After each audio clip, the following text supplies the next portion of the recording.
হুমকি তো দুর্বল মানুষের শেষ অস্ত্র। এই ছেলে তোকে সেভ করবে? একদিন না একদিন ওকে আমি তোর পাশ থেকে সরাবই। তখন কি করবি? আর এক পাও সামনে না। এই ছেলে, এই কার সামনে দাঁড়িয়ে কথা বলছিস তুই জানিস? যেই ময়দানে মালিকের জন্য বুকে গুলি খেয়ে লড়াই করব সেই ময়দানে তোর মতো কাপুরুষ এক সেকেন্ডও টিকবে না। যাদের কিছু করবার ক্ষমতা নেই হুমকি দেওয়া তাদের কাজ। আমি আলটিমেটাম দিচ্ছি, বোঝান আপনার ছেলেকে।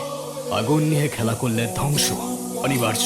আজকের পর থেকে রিদিতা ম্যামের ছায়া মারানোর চেষ্টা করলেও এটা মনে রাখতে বলবেন যে আমার নিশানা কখনো মিস হয় না। চলুন না। হ্যালো, সৈকত, সৈকত, মাইরা ভালো কিন্তু একদম সৈকত।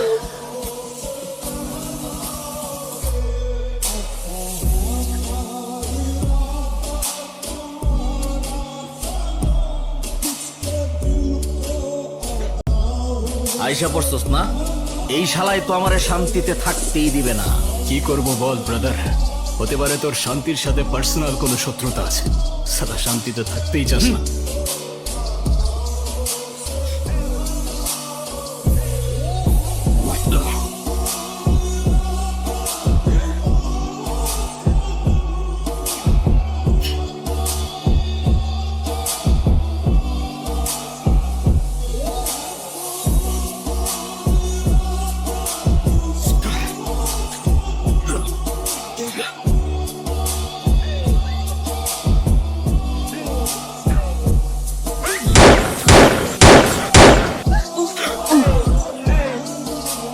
বলেছিলাম আমি, আগুন নিয়ে খেলা করলে ধ্বংস অনিবার্য।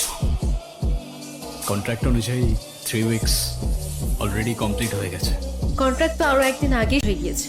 তবুও কালকে ওভাবে আমাকে বাঁচাতে আসলে, ওটা তো তোমার ডিউটির মধ্যে ছিল না? কিছু কিছু কাজ কন্ট্রাক্টের বাইরে চলে যায় না, নিজের বিবেক আর ইমোশনসকে রক্ষা করতে। আসি।